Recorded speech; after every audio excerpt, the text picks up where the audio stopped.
شاہ حویل میں اس وقت رحاب اور درید کی منگنی کی تقریب جاری تھی۔ عصمت نے سب انتظامات اپنی نگرانی میں کروائے تھے۔ اس کے لیے آج کا دن خاص ترین بنانا ہی عصمت دلہ ورشا کو اپنی ہر زیادتی کا ازالہ لگ رہا تھا۔ اگر وہ زندگی میں آگے بڑھی تو وہ بھی اس کے راستے کے رکاوٹ یا پاؤں کی زنجیر بننے کا خواہشمند ہرگز نہیں تھا۔ درید محدود مہمانوں کی موجودگی میں اپنی محبت کو اپنے نام سے منسوب کرنے وہاں پہنچا تھا۔ سفید کرتے پاجامے پر رحاب کے میرون رنگ کی میکسی کی ہم رنگ واسکٹ پہنے وہ اس وقت اپنا آپ ساتھ میں آسمان کی بلندیوں پر محسوس کر رہا تھا۔ بہت پیاری لگ رہی رحاب کو جب اس کے پہلو میں بٹھایا گیا تو وہ تعریف کے بغیر نہ رہ سکا تھا۔ تھینکس، اس نے عام سے لہجے میں جواب دیا جو اس بات کا منہ بولتا ثبوت تھا کہ یہ منگنی اس کے لیے قابل جشن موقع ہرگز نہیں۔ لیکن ایک کمی ہے۔ درید نے ایک تفصیلی نظر اس کے دلکش سراپے پر ڈالی جہاں وہ سے ایک چیز کی کمی دکھائی دی تھی۔ کس چیز کی؟ اس نے نظر اٹھا کر درید کا مسکراتا چہرہ دیکھا تھا۔ میرے نام کی مہندی کی۔ انہیں رحاب کے دونوں ہاتھوں کی طرف اشارہ کیا جو مہندی سے پاک تھے۔ مجھے مہندی پسند نہیں، اس نے صاف انکار کیا، لیکن مجھے تو پسند ہے۔ ایک منٹ اینی۔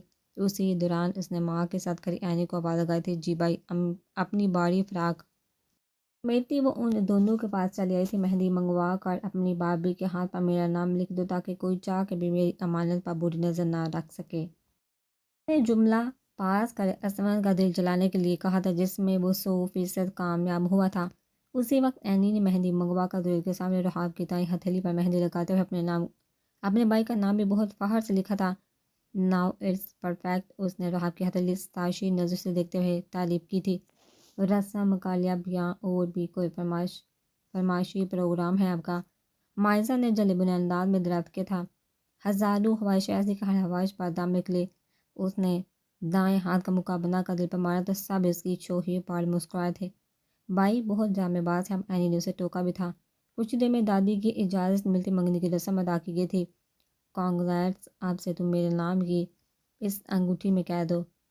اسے انگوٹھی پہناتے ہوئے درید محبت پاش لہجے میں بولا تھا، عصمت تم بھی آؤ نا۔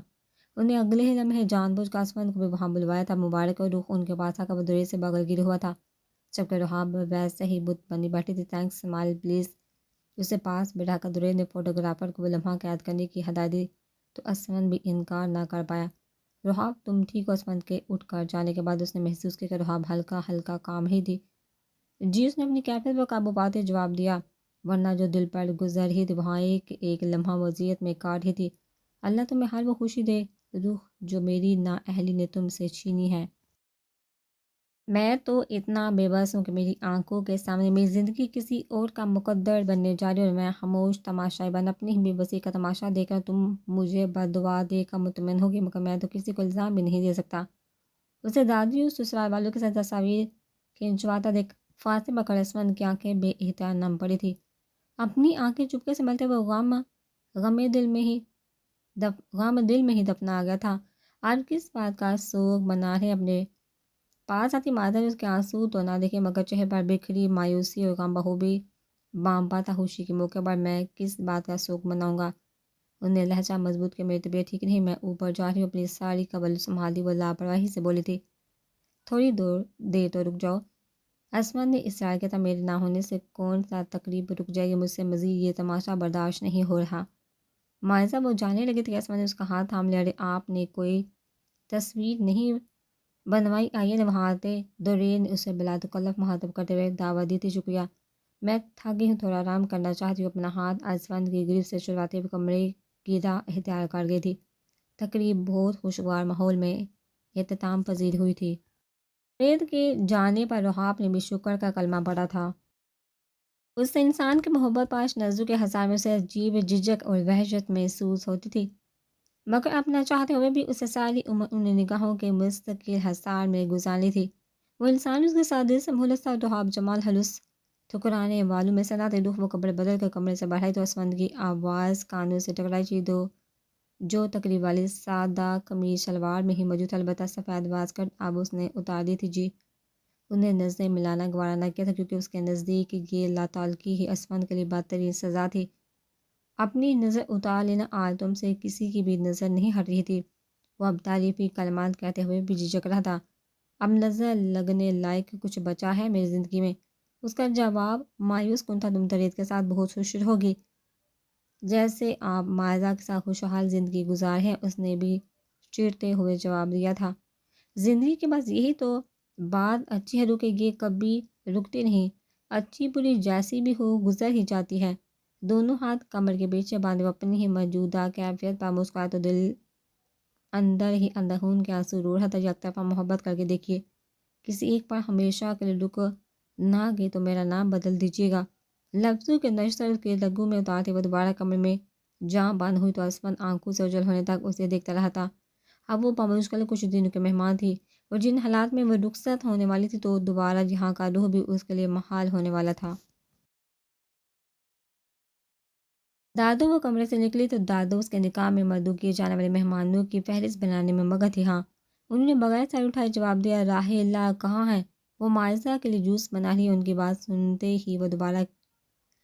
سنتے وہ باورچی خانے کا رخ کر گئی تھی۔ صاحب چھوڑ کر پہلے میرے لیے کافی بنا۔ اس نے جوس گلاس میں اڈلتی راحیلہ پر حکم صادر کیا، جی قانون میں کوئی مسئلہ ہے؟ اس نے حیرت زدہ تاثرات پر وہ اکڑ گئی، نہیں۔ انہوں نے گھبراتے ہوئے نامے گردن ہلائی، تو کافی بناؤ میرے لیے، جی۔ جوس کا گلاس وہیں پر چھوڑتی وہ کافی کی طرف متوجہ ہوئی تو رحاب بھی ہاتھ میں پکڑے موبائل پر آئے پیغامات پڑھنے میں لگ گئی تھی۔ میں بنا دیتی ہوں تمہاری کافی، وہاں آتی دادی نے اسے مخاطب کیا تھا، آپ اس کی زیادہ سگی ہیں؟ سگی نہ بنیے دادو، آپ اس کی سگی زیادہ نہ بنیے دادو۔ اس سے اصل غصہ ہی راحیلہ کو مائزہ کی چاپلوسیاں کرتا دیکھ رہا تھا، جس کا انتقام وہ اسے تنگ کر کے لے رہی تھی۔ بڑی بیگم جی، وہ داماد جی آئے ہیں۔ باہر سے آتی دوسری ملازمہ کی بات سنتے ساتھ دادی دریز سے ملنے نکل گئے تو اس کی آمد کا سنتے رحاب نے ناک چڑھائی تھی۔ آپ کی کافی ملازمہ کافی کا کپ ٹرے میں سجا اس کے پاس لائی تھی، پھینک تو نہیں پینی؟ اب میں نے اجاڑ دے لی۔ وہ کچن سے نکل گئی، کہاں وہ درید کی کالز نظر انداز کر دی، کہاں اب اسے براہ راست جینا تھا تو بنوائی کیوں تھی پاگل؟ اس کا یکسر بدلتا مزاج ملازمہ کو بھی نہ بایا۔ دادی کچھ دیر درید کے پاس بیٹھ کر ظہر پڑھنے چلی گئی تو رحاب کو مجبوراً لان میں اس کے پاس آ کر بیٹھنا پڑا تھا، جو جہاں در حقیقت اسی سے ملنے آیا تھا۔ بہت بری بات ہے، اسے دیکھتے درید نے شکوہ کیا، کون سی بات؟ گول میز کے پار لگی کرسی پر وہ بیٹھی تھی۔ بندہ ساری رات منتظر رہا کہ شاید کوئی غلطی سے کال بیک کر دے۔ اب وسوسے بہت پالتے ہیں، اس نے درید کو توقع کے عین مطابق جواب دیا تھا، فی الحال تو میں تمہیں لینے آیا ہوں۔ آج جھوٹ بول کے کہاں لے جانے کا ارادہ؟ اس نے مشکوک نگاہیں مگیتر پر گاڑی تھی۔ رحاب بی بی، وہ دلہن بیگم، اسی اثنا میں ملازمہ حواس بہتا وہاں دوڑی چلی آئی تھی۔ اسے کیا ہو گیا اب؟ انہیں حقارت سے پوچھا۔ وہ بے ہوش ہو گئی۔ وقت درید فوراً اپنی کرسی سے اٹھا تھا، مری تو نہیں ہوگی نا؟ جا کر دادو کو بتا، وہ ویسے ہی مطمئن بیٹھی تھی۔ رحاب چلو دیکھتے ہیں۔ وہ علم میں اندر دوڑا تو رحاب نے بھی بددلی سے چھوٹے چھوٹے قدم اٹھائے۔ اسے لیے وہ لوگ درید کی گاڑی میں قریبی ہسپتال پہنچے، جہاں فوراً اسے ابتدائی طبی امداد فراہم کی گئی تھی۔ دادی کسی بڑے نقصان کا سوچ کر ہائپ ہوتی جا رہی تھی۔ کیسی ہے وہ؟ ڈاکٹر وارڈ سے باہر نکلی تو دادی نے پوچھا۔ وہ تو ٹھیک ہے، مگر ہم ان کے بیبی کو نہیں بچا سکے۔ لیکن ڈاکٹر، صبح تک تو وہ بالکل ٹھیک تھی۔ دادی بھی ہکی بکی رہ گئی۔ انہوں نے حمل ضائع کرنے کی دوائی کھائی ہے، شاید وہ بیٹی کی پیدائش کا سن کر گھبرا گئی ہوں۔ مجھے ان کے شوہر سے ملا ہے، ڈاکٹر نے روزمرہ کے آئی کیس کے تجربے کی بنیاد پر خود ہی نتیجہ حاصل کیا تھا۔ ایسا نہیں ہو سکتا۔ دادو کی آنکھیں بھی نم بڑی تھی، بظاہر تو یہی نظارہ بقایا رپورٹ آنے پر ہی پتہ چلے گا۔ بات مکمل کرتی ڈاکٹر اپنے کیبن کا رخ کر گئی تھی۔ اسفن وہ بھاگتا دفتر سے وہاں پہنچا تو دادی اس سے لا کر اوپر تھی۔ کیا ہوا دادو؟ اس کی بے چینی بھی عروج پر تھی۔ اب باب بنتے رہ گئے۔ رحاب کا انداز انتہائی استہزائیہ تھا۔ رحاب، اس نے اسے سختی سے دیکھا تھا، آپ کی بیگم یہ اولاد نہیں چاہتی تھی، یقیناً آپ کو تو علم ہوگا۔ اسے درید کی سخت نگاہوں سے 1% فرق نہ پڑا تھا۔ ویسا کچھ نہیں چاہتی تھی دادی جان، اور اگر اس نے ایسا جان بوجھ کر کیا ہے تو میں اسے کبھی معاف نہیں کروں گا۔ وہ بھی آنسو بامشکل رکے ہوئے تھا۔ پہلے تو اس سے بات تو کر لو اسفن، دادی نے اسے بزن ہونے سے روکا تھا۔ اللہ آپ کو صبر ہے، رحاب نے مصنوعی حبکی جتاتے ہوئے کہا، اسفن تو حمل سے کام لو، اس کا بھی نقصان ہوا ہے، وہ اس کی بھی اولاد ہی بیٹا ہے۔ دادی نے اسے جذباتی رد عمل سے باز رہنے کی تاکید کی تھی۔ بیٹی تم باپ کا کیا بیٹیاں ہی چکاتی ہیں۔ رحاب کے لفظی وار ترتیب کے ساتھ جاری تھے، جسٹ شٹ اپ۔ اسفند کی پھنکار سے پورا کوریڈور گونجا تھا۔ چلیے درید، انہیں ہوش تو آنے دو۔ درید کو جو جانا نامناسب لگ رہا تھا، آپ ڈاکٹر ہے، اس نے ایک جائزہ لیتی تیز نظر درید پر ڈالی۔ نہیں، وہ بخلاتے ہوئے انکار میں گردن ہلا گیا۔ تو پھر چلیے، اسے جبرن لی وہاں سے نکلی تھی۔ اسمن، مجھے بات کرنی ہے مائزہ سے۔ وہ اب بھی ویسے ہی آگ بگولا ہوا پڑا تھا۔ اسمن وہ کمرے میں پہنچا تو بیڈ پر ٹیک لگا بیٹھی مائزہ کی قابل رحم حالت کوئی اور داستان سنا رہی تھی۔ کیوں کیا آپ نے ایسا؟ وہ ضبط برقرار رکھے ہوئے سوال گو ہوا تھا۔ میں ماں ہوں، قبل اولاد کی جان لوں گی۔ اسے اسمن کے سوال سے اذیت پہنچی تھی جو اس کے لب و لہجے سے آیا ہوا۔ تو کس نے لی ہے جان؟ میں نے یا دادی نے؟ اس کی چنگاڑ سے ہسپتال کا وہ کمرہ گونج اٹھا تھا۔ ان کی پوتی نے، اس نے آنسو پیتے ہوئے وہاں داخل ہوتی دادی کی طرف اشارہ کیا تھا۔ مائزہ۔ اسمن نے اپنا ماتھا دونوں ہاتھوں سے تھام کر بے بسی سے اس کا نام دہرایا تھا۔ اس نے کچھ ملایا تھا میجوس میں، اس الزام رہا پر ڈال گئی تھی۔ پوتی وہاں اسمن نے دادی سے پوچھا جو چپ سادے کھڑی تھی۔ دادی آپ تو سچ بولی، مائزہ نے تڑپن سے تعاون کی درخواست کی جو ابھی بھی خاموش کھڑی تھی۔ روح پر الزام مت لگاؤ۔ اسمن کی گرج سے مکمل طور پر سہمت تھی۔ الزام نہیں، حقیقت ہے۔ ہمت بٹورتے ہوئے وہ بھی دبی دبی آواز میں چیختی، روح اتنا نہیں گر سکتی۔ اسمن نے نفی میں گردن کو جنبش دی، آپ کو ایک ماں کی ممتا سے زیادہ حسد کی ماری اس لڑکی پر اعتبار ہے۔ مائزہ کو اس روح پر ناقابل تصحیح اعتبار کھٹک رہا تھا۔ وہ ایسی نہیں ہے، سنا آپ نے؟ وہ ابھی بھی اپنے موقع پر ڈٹا تھا۔ روح کیوں رہی ہو اب؟ اینی کے قدر سے لگی وہ مسلسل اشک بہا کر خود کو نڈھال کر گئی تھی۔ اسوی کے لیے برا لگ رہا ہے مجھے اینی۔ اسمن کا دکھی چہرہ، اس کی آنکھوں میں تر و تازہ ہی نقش تھا۔ دوسروں کو دکھ دینے والوں کی خوشیاں بہت محدود مدت کی ہوتی ہیں رحاب۔ اینی کو اس کی نرم دلی پر ترس آیا جو آج بھی اسمن کے آنسوں سے غمزدہ ہو گئی تھی۔ تمہیں ذرا افسوس نہیں اینی؟ اسے سے دور ہوتے وہ اینی کی آنکھوں میں جھانکتے ہوئے سوال کرنے لگی، مجھے نفرت اس انسان سے جس نے تمہیں اتنی دکھ دی ہے۔ اینی بھی اپنی جگہ ٹھیک تھی۔ وہ اسوی کی اولاد تھی، ڈاکٹر کہریت کی بیٹی تھی۔ میں نے انہیں بیٹی کے غم کی بددعا دی تھی، وہی لگی اس معصوم کو۔ اسے یہ سب اپنی بددعا کا نتیجہ لگ رہا تھا۔ تم خود کو الزام دینا بند کرو گی اب؟ اس کی اعلیٰ ظرفی پر اینی کا دماغ گما تھا۔ میں نہیں دیکھ سکتی انہیں دکھی، میں وہاں سے نہ آتی تو میرا دل پھٹ جاتا ہے اینی۔ ٹیشو سے اپنے آنسو پونچھتے ہوئے دل کا غبار نکال رہی تھی۔ یہاں بیٹھو، یہاں دیکھو، تمہاری انگلی میں جس کے نام کی انگوٹھی ہے وہی اس فکر کے لائق اپنے جذبات غلط جگہ برباد مت کرو۔ اس کا چہرہ دونوں ہاتھ میں تھا۔ میں اینی نے اسے وہ منگنی یاد دلا جو شاید وہ اسمن کے غم میں فراموش کر بیٹھی تھی۔ وہ اب اس کی اکلوتی سہیلی ہی نہیں تھی بلکہ ہونے والی نند بھی تھی۔ تبھی روحاب کو اپنے بھائی کے بجائے کسی اور کے لیے اتنا جذباتی ہونے سے غصہ بھی دلا رہا تھا۔ جی دادو، کہیں نہیں گئی، اینی کے ساتھ ہوں، گھر ہی آؤں گی، بے فکر ہی۔ اسی اثنا میں روحاب کا موبائل شور مچانے لگا تو دادی کی کال اٹھا کر وہ اچاٹ طبیعت کے ساتھ بولی تھی، میں جان لے رہی ہوں، تمہاری وجہ سے ہی گھر میں داخل تو مائزہ اس پر جپٹنے کے لیے تیار کھڑی تھی جسے اسمن نے اپنے ہزار میں دبوچ کر رکھا تھا۔ بیٹی کی جان لے کر دل نہیں بڑا تمہارا؟ روحاب نے بھی اس اداکاری کا جواب بڑھ چڑھ کر دیا تھا، جسٹ شٹ اپ، تم ہو میری اولاد کی قاتل۔ اسمن کی گرفت میں بھی وہ پھڑپھڑاتے ہوئے اس پر حملہ کرنے کو بے قرار کھڑی تھی۔ تم ابھی تک دوائیوں کے ہی نشے میں ہو مسز اسمن شاہ؟ اس نے مائزہ کی ذہنی حالت پر سوال کھڑا کیا۔ آپ کی بیوی کا دماغ خراب؟ اس نے وہاں کھڑے اسمن کو بھی حقارت سے دیکھا تھا۔ Just shut up. اسمن کا ہاتھ اٹھا زور مگر بیچ ہوا میں وہ کسی احساس کے تحت اسے ڈوب گیا تھا۔ اسمی وہ پٹی پٹی نگاہوں سے اس کا ہوا میں بلند ہاتھ دیکھنے لگی، یہ تمہارے کمرے سے ملی ہے مجھے، یہی دی تھی نا تم نے مائزہ کو؟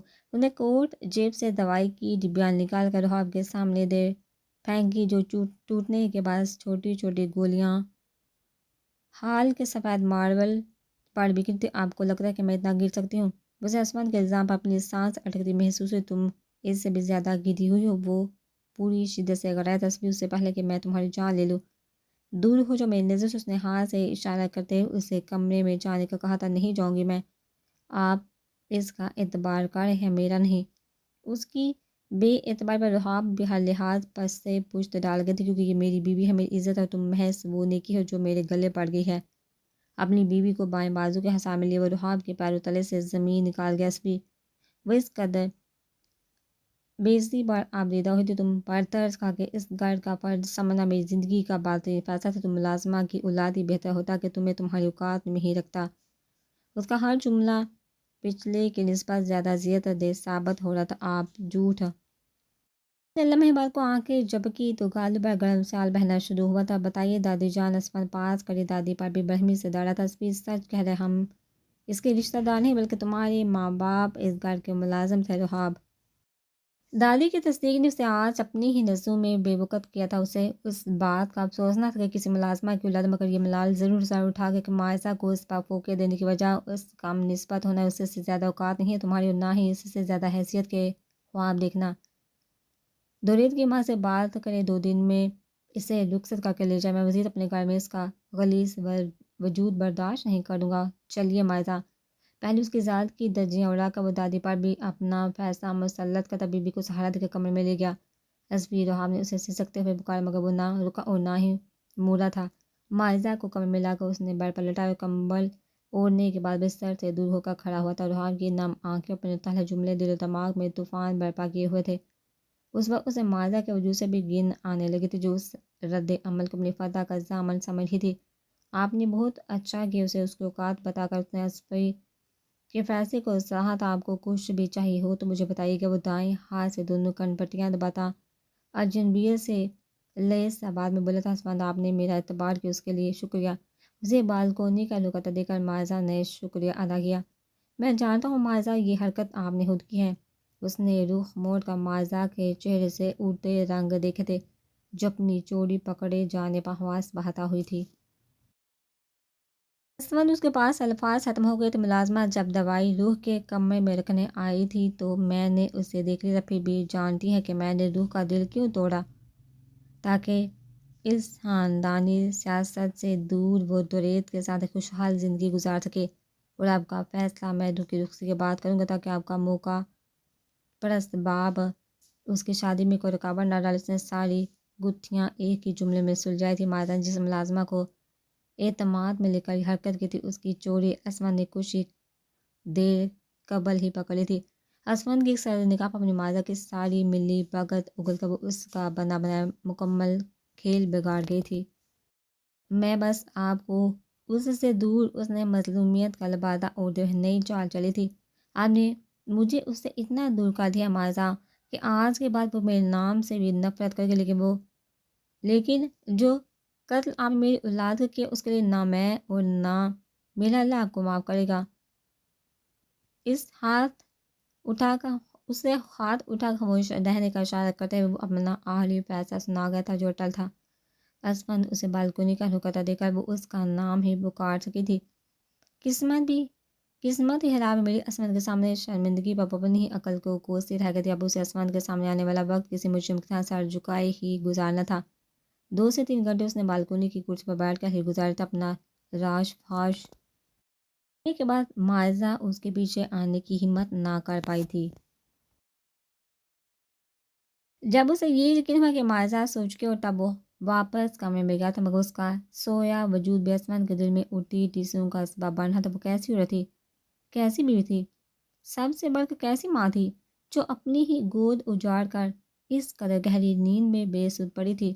آپ کو روح کے پاس ہونا چاہیے دادی جان۔ چھت پر جانے کی نیت سے وہ رات کے 2 بجے کمرے سے نکلا تو دادی کے کمرے سے برآمد ہوتی روشنی اس بات کا ثبوت تھی کہ اس طرح ہی ابھی تک وہ بھی جاگ رہی تھی۔ تم نے کیوں کیا ایسا اسفند؟ وہ شاید اس کی آمد کی منتظر بیٹھی تھی، اس کی خوشی کے لیے ضروری تھا دادی جان۔ تھک کے قدم اٹھاتا وہ دیوار سے لگی فیملی فوٹو فریم کی جانب بڑھا تھا، جو چند مہینے پہلے گزری اسفند کی سالگرہ پر کھینچ گئی تھی۔ دادی کے پیچھے کھڑے وہ دونوں ان کے دائیں اور بائیں کندھے پر سار دکھائے کس قدر خوشحال اور غموں سے پاک ماحول میں زندگی بسر کر رہے تھے۔ اسفند نے تصویر میں قید اس کے مسکراتے چہرے کو دائیں ہاتھ کی انگلیوں سے چھوا تھا، جسے آج وہ ایک مستقل غم میں مبتلا کر چکا تھا۔ وہ ساری زندگی دوبارہ یہاں کا رخ نہیں کرے گی۔ دادی بھی چل کر اس کے پیچھے آ کھڑی ہوئی تو گلا کھنگاتے ہوئے اس نے بائیں ہاتھ کے پوچھتے سے دونوں آنکھوں میں ٹھہرا نمکین پانی پہنچا تو اسے کرنا بھی نہیں چاہیے۔ دورید ہر لحاظ سے اس کے لائق ہے، میں اس کا اتنا بڑا مجرم ہوں کہ چاہ کر بھی حق سے اس کا ہاتھ نہیں تھام سکتا۔ وہ بہت سوچ سمجھ کر اس نتیجے پر پہنچا تھا جہاں اس کے حصے میں عمر بڑھ کے ہساڑے کے سوا کچھ موجود نہ تھا۔ ماضی کو بلا دو بیٹے، دادی نے اس کا دایاں کندھا چھوتے ہوئے سمجھایا تھا۔ اور کل کو جب وہ ماضی روح کے سامنے آئے تو اس سے دگنی نفرت کرے گی مجھ سے، اور وہ نفرت میرے لیے ناقابل برداشت ہوگی۔ اس کا خوف آج بھی 16 سال پہلے کی طرح قائم و دائم تھا۔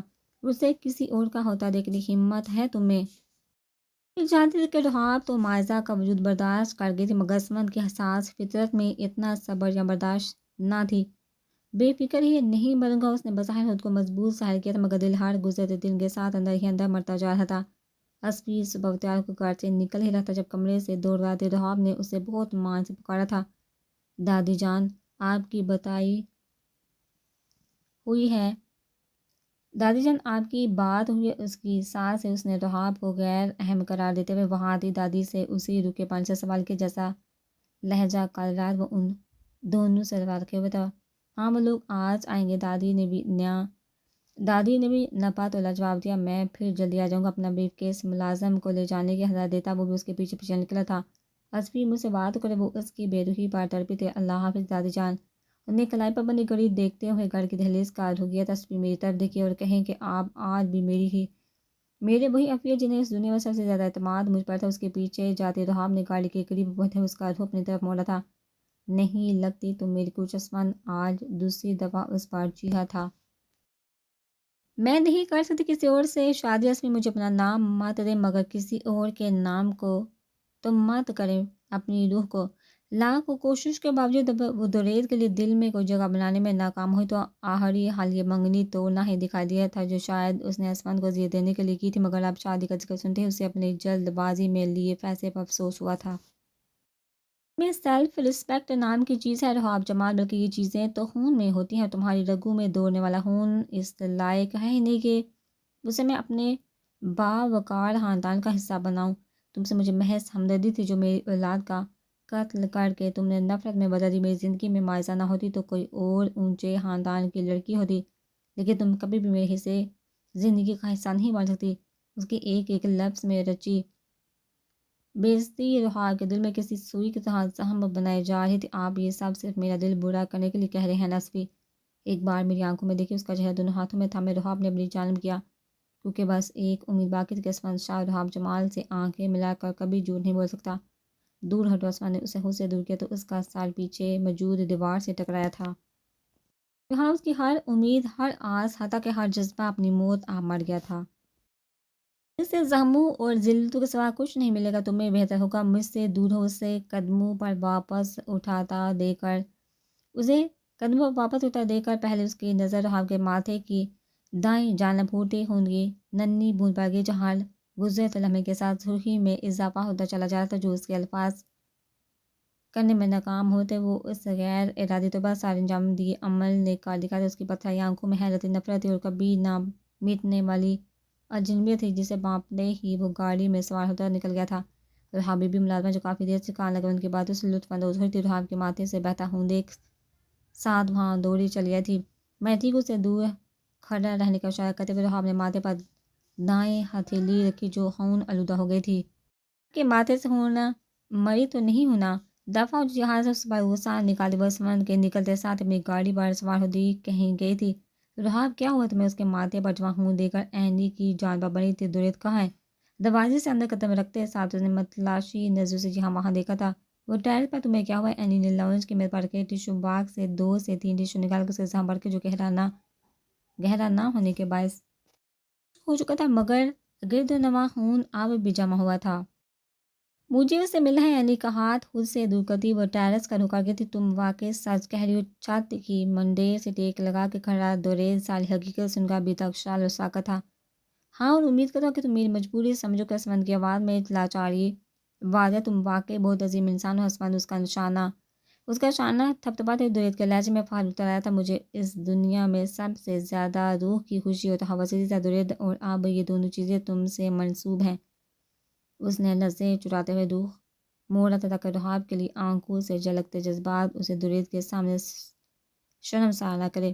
میں پوری کوشش کروں گا کہ تمہیں شکایت کا موقع نہ ملے۔ دوریت کے حامی بڑھتے ہوئے عثمان کی نظر چھت کے دروازے پر پڑی، رحاب کے عکس پر پڑ گئی جو دل میں سیڑھیاں بوڑھ کر تھی وہیں آ رہی۔ تمہیں ایسا کرنا ہی پڑے گا، اپنے سردرد کو اپنے ہاتھ میں لے آؤ تاکہ ہماری زندگیوں میں سکون ہو۔ اور ایک بات، اگر تم اس سے شادی کسی لالچ میں کر رہے ہو تو اس گھر کی کسی چیز پر رحم کا حق نہیں، لیکن پھر بھی تم جو نیکی ہمارے ساتھ کرنے چاہ رہے ہو اس کے بدلے میں تمہیں منہ مانگی رقم ادا کرنے کو تیار ہوں۔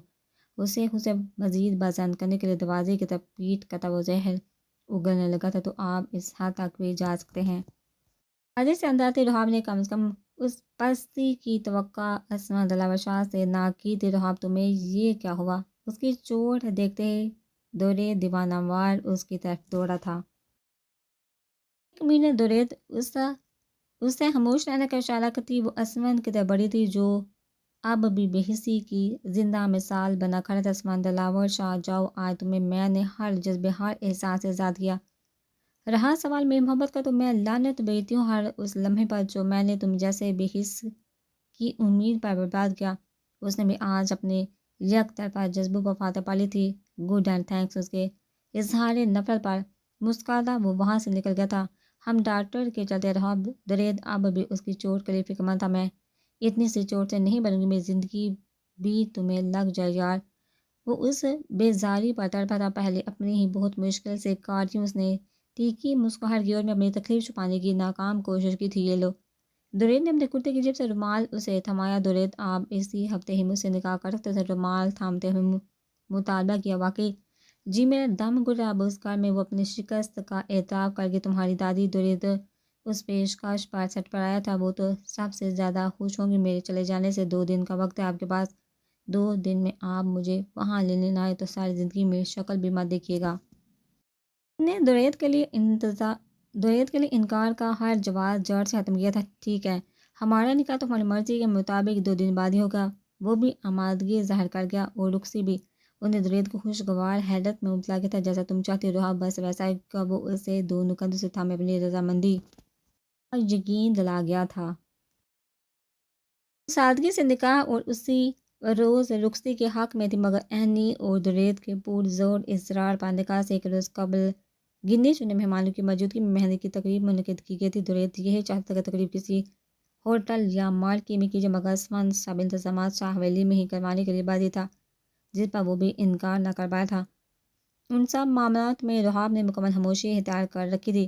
مہندی کے لیے جو جوڑا اینی لائی تھی وہ بھی اس نے نظر بڑھ کر نہ دیکھا، نہ میک اپ کے لیے کسی سیلون جانے کو رضامند ہوئی تھی۔ اینی نے خود ہی اس کا موقع کی مناسبت سے ہلکا پھلکا میک اپ کیا تھا، جبکہ ماتھے پر مجسم پر اب بھی چھوٹا سا بینڈیج موجود تھا۔ بہت پیاری لگ رہی میری بہو۔ اسے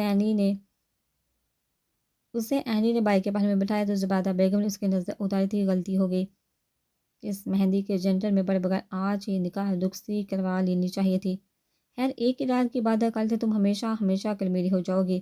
دورید نے اس کے کان میں بیٹھی سرگوشی کی تھی، مگر اس نے کوئی جواب نہ دیا تھا۔ باری باری سب افراد نے مہندی کی رسم کی تھی، لیکن اسٹیج سے دور موجود اسمن خود کو زیادہ سے زیادہ کاموں میں مصروف رکھ کر اس منظر سے فرار چاہتا تھا۔ گیس اسپیکنگ موبائل پر موصول ہونے والی کال نے اس کے رہ سے صبر کا بھی جنازہ پڑھ دیا تھا۔ کس میں اتنی ہمت ہے کہ جو اس غلیظ شخص کی رہائی کروانا چاہتا ہے؟ میں کل جیل آ کر آپ سے بات کرتا ہوں۔ انسپکٹر اس نے موبائل واپس کرتے جیب میں رکھا تھا۔ اسمن ذلیل انسان اسے دیکھتے ہوئے جیل کی سلاخیں مضبوطی سے تھام گیا تھا، جیسے انہیں توڑ کر باہر نکلنا چاہتا ہوں۔ میں نے سنا ہے کہ کوئی تمہاری رہائی کے لیے بہت محنت کرے۔ وہ جو کوئی بھی ہے اسے بتا دینا کہ اس کی ہر کوشش ناکام ہوگی، کیونکہ میری جیتے جی تم اس کال کوٹی سے باہر نہیں آ سکتے۔ اسمن نے اس کے زخم سنگ دلی سے گریدے تھے۔ اسمن جس دن میں باہر آیا نا تو بچے کا نام و رحاب اس کا نام بھی اپنی غلیظ زبان پر لایا تو اسی جیل میں تیری قبر اپنے ہاتھوں سے کھودوں گا میرے جیتے جی۔ اس وقت تو کیا تیرا کوئی ناپاک ارادہ بھی نہیں بول سکتا۔ اسمن نے کہلودہ آواز میں سے دمکایا تو حالی کال کوٹری میں اس کی للکار دگنی آواز میں گونجی تھی۔ بائی کسی جانی پہچانی آواز کو سنتے ہوئے واپس ہوش میں آیا تو 2 گھنٹے قبل اسمن سے ہوئی ملاقات کی یاد سے واپس حال میں واپسی ہوئی تھی۔ دورید وہ جو دیوار سے ٹیک لگائے نا امید بیٹھا تھا، اسے دیکھتے ہی وہ صلاحوں کی جانب دوڑا تھا۔ بس بائی کچھ دن اور پھر وہ اسمن اور اس کا خاندان اپنے ایک ایک ظلم کا سود سمیت حساب دے گا۔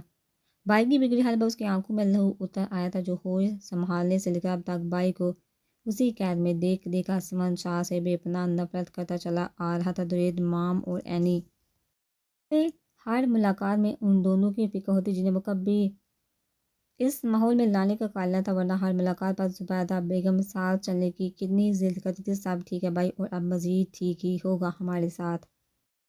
ٹانک بن کی لڑکی کے بعد صاحب یہ عذاب کاٹ رہے ہیں، وہ خود آپ کو رہا کروائے گی۔ صلاحوں کے پار کھڑے بھائی کے آنسو اس نے دونوں ہاتھوں سے صاف کیے۔ ان لوگوں کو بخشنا بات، انہیں نہ بخشنے کی قسم کھائی ہے میں نے، دورید نے وعدہ کیا تھا۔ کہاں ہے بھائی؟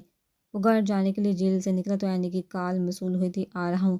انہیں گاڑی کا دروازہ کھولتے ہوئے جواب دیا، آپ کی بارات لے کر آپ کے بغیر ہی چلے جائیں، جا سکتے ہو۔ اس نے یعنی کو للکارا تھا، زیادہ شوخیاں مت دکھائی اور جلدی سے گڑائی، وہ بھائی کی شوخیوں پر دم بڑھتی رہ گی۔ آ گیا بس۔ وہ گاڑی میں سوار ہوتا نکل گیا تھا۔ یہ دورید یہاں پولیس کے ہمراہ کمرے سے نکلا، اسمند اسے جاتا دیکھا حواس بہتا ہوا تھا۔ جانتے ہی اسے انسپکٹر بھی حیران تھا، ہاں یہ یہاں، وہ ابھی تک کوئی نتیجہ حاصل کرنے میں ناکام ہوتا۔ یہی تو جنید حمید کا بھائی ہے، تقریباً ہر ہفتے یہاں اس سے ملنے آتا ہے۔ انسپکٹر کا انکشاف اس کے سر پر آسمانی بجلی بن کر گرا تھا، جنید حمید کا بھائی، وہ بھی حواس کوئی وہی کھڑا تھا۔ جی ایسا نہیں ہو سکتا، وہ اسی وقت اپنی گاڑی پر سوار ہوتا گھر کے لیے نکلا تھا۔ ان سے بات ہوئی، تمہاری بہو دادی بارات کے انتظامات نپٹاتی، معذرت سے سوال گو ہوئی جو سجی دجی مہمان کو ایک کو نہ سنبھالے بیٹھی تھی۔ نہیں دادی جان، اس نے موبائل میل پر رکھتے ہوئے دادی کو جواب دیا۔ کہاں رہ گیا یہ لڑکا؟ بارات آنے والی ہے، دادی نے حال میں لگی گھڑی دیکھی جو شام کے 6 بجا رہی تھی۔ بارات آ گئی ہے، مہمانوں کے استقبال کے لیے لڑکیوں کا گروپ پھول تھامے دروازے کو دوڑا تھا۔ چلو جلدی کرو، دادی نے مائزہ کو بھی ساتھ چلنے کا کہا تو وہ انکار نہ کر پائی۔ کیا بکواس ہے، تمہیں اس دھوکے کی قیمت ادا کرنی پڑے گی۔ گاڑی تیز رفتاری سے چلاتا ہوا دادی کا نمبر ملانے لگا۔ اسفند کہاں ہو؟ رحاب کی بارات آ گئی ہے، کال سنتے ساتھ وہ شکایت کرنے لگی۔ بارات؟ دادی جان یہ نکاح نہیں ہوگا۔ اس کے دماغ میں بیک وقت کئی دھماکے ہوئے تھے۔ ہیلو، آتش بازی کے شور میں انہیں کچھ سنائی نہ دیا۔ ہیلو ہیلو، اس سے قبل وہ کچھ کہتا کال کر چکی تھی۔ پہلی گاڑی کا ٹائر پنچر ہونے کے باعث وہ آدھا گھنٹہ برباد ہوتا۔ ڈیمٹ نے غصے سے موبائل دیکھا، جہاں کبھی سگنل آ رہی تھی تو کبھی جا رہے تھے۔ اسے جلد جلد گاڑی اس علاقے سے نکال رہی تھی تاکہ کسی سے رابطہ کر سکے۔